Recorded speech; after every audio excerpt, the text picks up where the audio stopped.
For all of my teenage years, I was a skinny guy. For all of my 20s, I was also skinny. I really struggled to try and build muscle, to feel good about myself. But a lot of the time I thought it was my genetics that were the reason why I couldn't build any meaningful muscle. I managed to apply several principles that I'm going to share with you in this video without any steroids or performance enhancing drugs. It took a lot of time and patience and a few other things that I'll share with you, but I managed to build a bunch of muscle. I then went on to cut, and then I went on to compete in my first bodybuilding competition and win. So in this video, I'm going to show you exactly what I did coming up.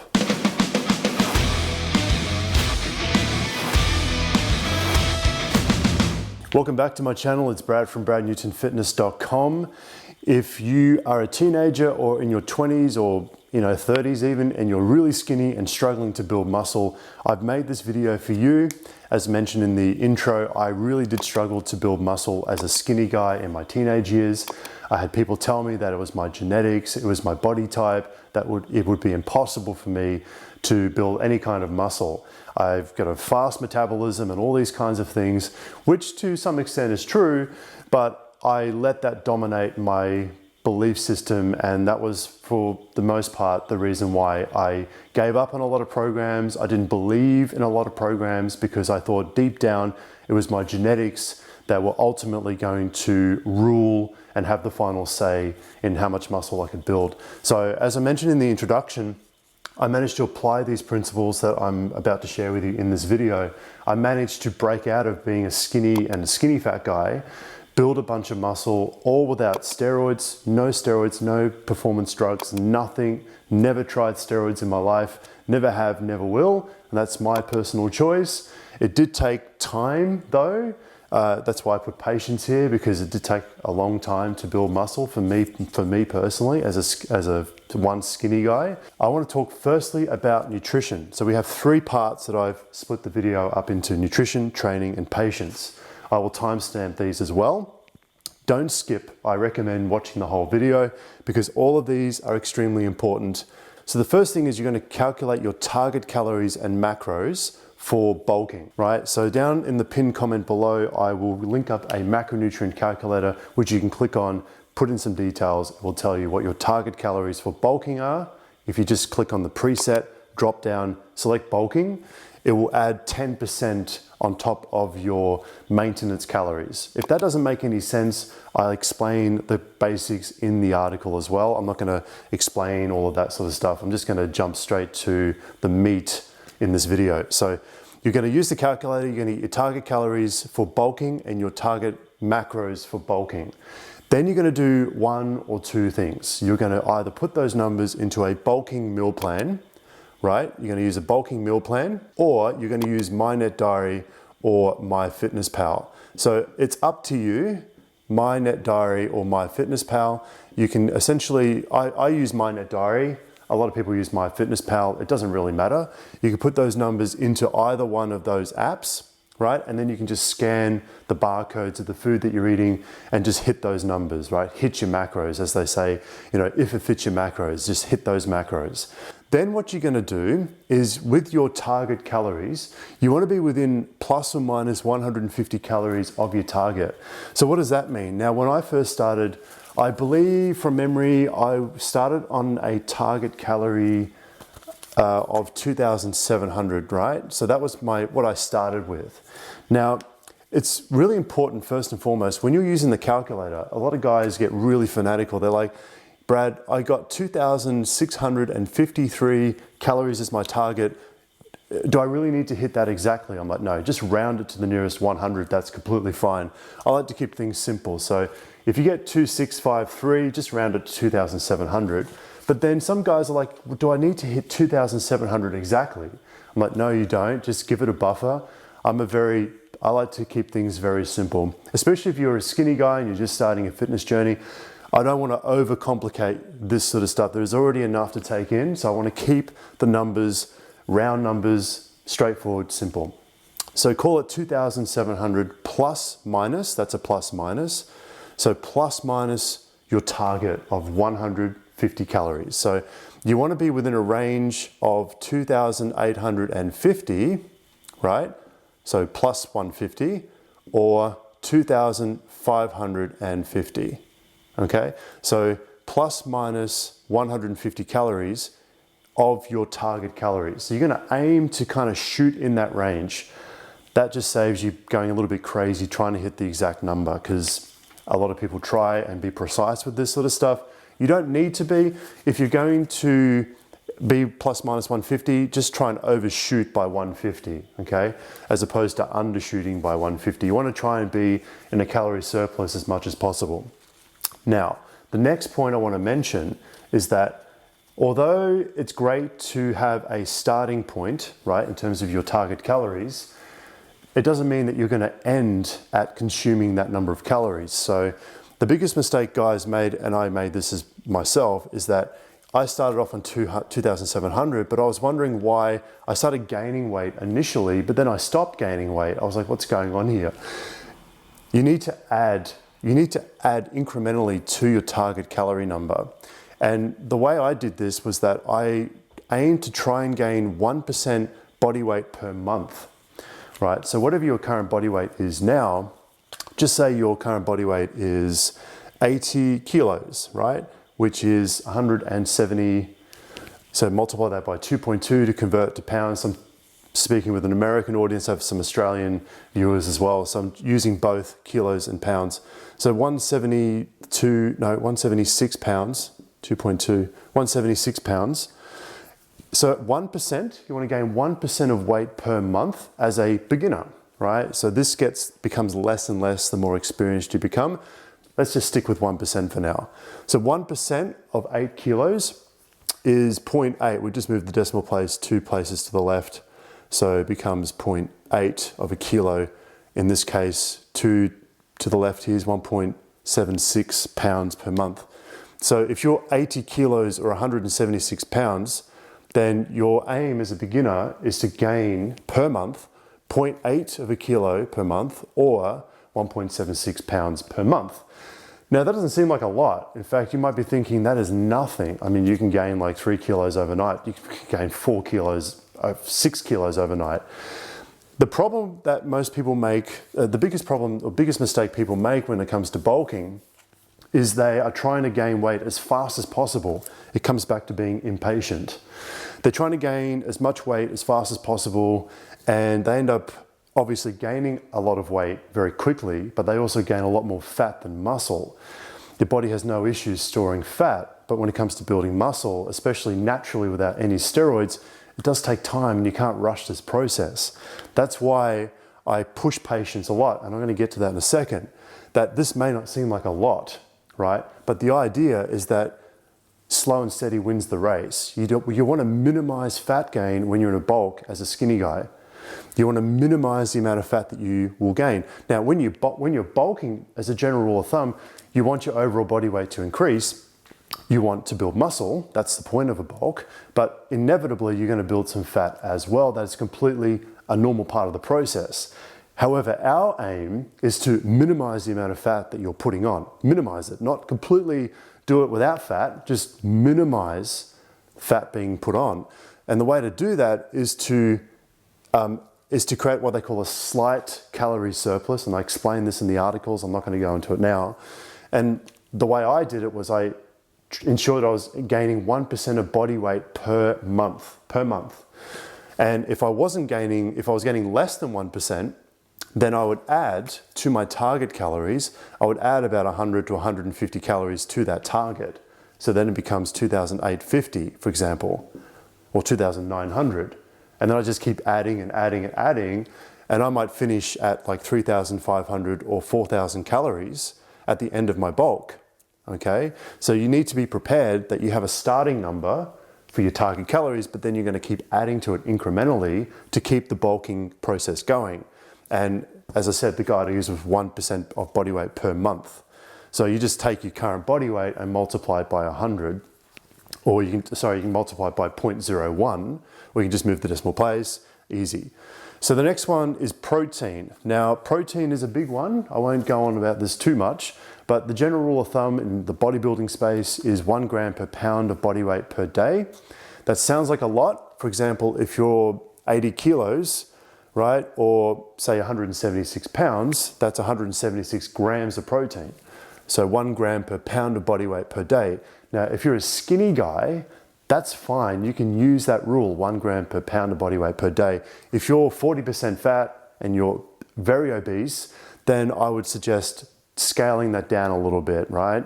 You don't need that much protein. But for most people, 95% of guys watching this, 1 gram per pound of body weight is enough.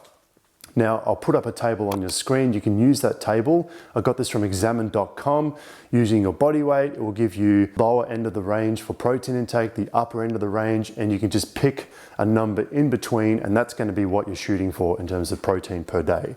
Now, this looks very straightforward on paper. This looks very easy to follow for a lot of people watching this, but I understand that this can be very challenging because if you're a skinny guy, I had this as well. When you're trying to consume so many calories, you feel like you want to throw up sometimes. Your stomach is like, it feels like your stomach is going to explode because you're trying to stretch your stomach out and it does not feel comfortable at all. This is something that not a lot of people talk about. It's very tough. I know the feeling, I've been there. I do suggest, and I call it like stomach training or like the stomach stretch. You know, you got to train the stomach a little bit to get used to all of these extra calories because you're not used to eating all of these calories as a skinny guy, right? So your stomach has essentially adapted to the small portion sizes that you're eating on a day-to-day basis. So this stomach stretch thing is something that it will get a lot better with time. Your stomach will stretch out. It sounds really strange to talk about it, but you will be fine with this. You just have to be patient. After a couple of weeks of eating at a calorie surplus, then your stomach will eventually be stretched out enough. Some guys drink a bunch of water all the time to help stretch out their stomach. It's almost like a balloon in a way. What I actually did myself was I made sure my meals were calorie dense meals. So if you look at how many calories there is in 1 gram of fat, there's 9 calories in 1 gram of fat. So that means that avocados, olive oil, nuts, and those kinds of things loaded with fats, right, very calorie dense, you want to incorporate those into your bulking meal plan or into MyNetDiary or MyFitnessPal. The next thing I want to talk about is training. Now, what I did myself was, for the most part, push-pull legs. I will link up an article below. I'm not going to explain the whole concept behind push-pull legs. I'll link it up, go and check it out and read it. But essentially what we're doing is we're splitting up your body into push muscle groups, pull muscle groups, and legs. So I used to work night shift, and I worked night shift for 9.5 years, and I essentially achieved my entire transformation during night shift, around my night shift roster, working from 8 o'clock at night till 7 in the morning, or 8:30 at night till 7 in the morning. And so I started for the most part with a 3-day per week training program, which was push-pull legs, because I was so tired during the week because I wasn't getting quality rest that I really only had 3 days in the week where I had the energy to train properly. If that. There were times where the entire week I was a complete write-off. So check out push-pull legs. It's a great program. There's many out there, but training is going to be an essential component to this whole transformation process for you. And when it comes to cardio, the cardio side of your training, when you're bulking, I do suggest keeping this to a minimum. However, I have included this because I was learning during my bulk that it's super important to keep your heart muscle going, right? So cardio is obviously incredibly beneficial when it comes to maintaining heart health, right? Because I know when you're watching this, you care about looks and aesthetics and muscle and six packs and all this kind of stuff, but your heart is another muscle, the cardiac muscle. And that's why, you know, you need to include some kind of cardio. So what I did was I did around 2 to 3 hours per week and just kind of like a light jog, no sprinting, no high intensity interval training. Maybe I did 1 high intensity interval training session a week, but maybe not even that most of the time. So, and this is during a bulk. There's reasons for wanting to keep your cardio relatively low. There's a bit of a compromise between, you know, a healthy cardiovascular system and also keeping your calories high enough to be in a calorie surplus to bulk. Because if you do too much cardio, then you're going to throw yourself out of a calorie surplus and you're not going to be bulking. So include cardio, but be responsible with it. A maximum of 2 to 3 hours per week, and split that out as any way you wish throughout the week. 20, 30-minute sessions, low intensity, go for a brisk walk, light rowing, light skip rope session, whatever. You pick the cardio session. The last one I want to mention is patience.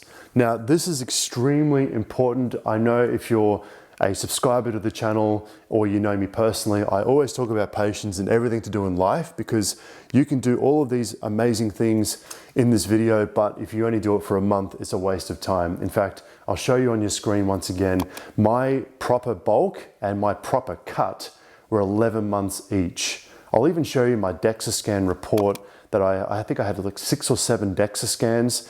Right, but you'll see in my progress photos that my proper bulk took 11 months. I was doing this for 11 months and I wasn't doing it always consistently. Remember, I was doing night shift. I was working grueling hours. So, it doesn't necessarily mean it's going to take you 11 months. It took me 11 months because I had a lot more stuff going on outside of my training. You may only need to bulk for 3 months or 2 months or 6 months. Okay, I talk about when you should stop cutting and bulking in another video. I won't talk about it now. I use body fat percentages as a bit of a guide to decide when you're going to cut, when you're going to bulk. But patience is extremely important. When you're bulking and you're building muscle, you're also going to put on fat as well. And that is extremely difficult in terms of what you see in the mirror, because you're not going to see any muscle definition. You're not going to see any shreds. You're not going to see a six-pack. You're not going to see any of the results of the training that you're doing in the gym. And that's why I scream at people almost that you need to be extremely patient during this journey, because it requires a whole lot of faith. And especially with me and a lot of you guys watching, I really struggled with, I really believed that my genetics were a problem. And I thought, well, am I going to waste all this time doing this kind of stuff if my genetics are just going to screw me over anyway? So I really had to work hard at putting my limiting belief behind me. Not to say that genetics don't play a role. Of course they play a role. It's not the only factor, okay? So genetics is a factor, but it's not the only factor. And I managed to pull it off. I know this might be harder for like the hard gainers out there, but this is definitely achievable for almost every guy out there that is skinny like I was. But you have to be patient and you have to trust this process, and you have to be willing to accept that you're going to have days where it's not going to be perfect. You're not going to hit your target every single day. You might be traveling for 2 weeks. You might be doing night shift like I was. And so that's all part of the journey, my friends. It's all part of the journey. Just ride that wave, keep going, trust the process, have patience. And then when you get to the end of your bulk, then you're going to start cutting, and you need to cut. You're not going to get to the end of the bulk and not cut. So you're going to start cutting, and this is where you start revealing all that muscle that you've built during a bulk. Again, patience. It takes time to cut, because if you cut too fast, then you're going to lose all that muscle that you put on during a bulk. I know this seems overwhelming, but just take this step by step. The last couple of things I'll mention, I have here extra tips. I'll talk about supplements for about a minute. So the only supplements I took were creatine and protein powder. That was it. I'm not paid or sponsored by any company, but I usually use Optimum Nutrition whey protein and Optimum Nutrition creatine, but I've used different brands over the years. You just go and pick a protein powder. It's much easier to get, if you need 176, just say you're 176 pounds, you need 176 grams of protein per day, call it 180, just round it to 180, right? It's very difficult to get 180 grams of protein from whole food sources. So protein powder is a great way to try and hit, not all of that. You want to eat proper food as well, if you can help it. But, I would have 2 protein shakes of around 30, 40 grams of protein each. Just made it easier to meet my protein requirement for the day. And creatine, very simple, just 1 teaspoon of that in your protein shake every day. And I talk about creatine and the benefits of that in the article. So the next one is sleep 8 hours a day. Now, of course, sleep is very important. Everyone talks about it, right? 6 to 8 hours rest a day, proper rest, quality rest. Now, I worked night shift for 9.5 years, and I did my entire transformation while working night shift, eating all of my calories at 2 o'clock in the morning, 4 a.m., 6 a.m. It was ridiculous. Now, I had terrible sleep for a lot of the time. I really did. Now, it doesn't mean to say that that's the best way of going about it. I just didn't have a choice. I had to work my job. If it probably would have taken me less time to achieve my bulk, it wouldn't have probably taken me 11 months had I had proper 8 hours rest and given my body proper recovery. But I'm here to tell you that if you're working crazy rosters and crazy hours like I was, there is still hope for you. It took me 11 months to bulk as a night shift worker. So if you're a shift worker or not living in the gym and you can only train 3 days a week, then I've been there, I've lived that life. You can do it. If I can do it, push, pull legs, and try and get as much rest as you can. That's all I got to say about it. If you can sleep 8 hours a day, that's amazing. 6 hours, that's great. But if you're working night shift, this transformation is still achievable. If you have any questions, please let me know. I hope this is helpful. Check out all the articles down below. Thanks for watching.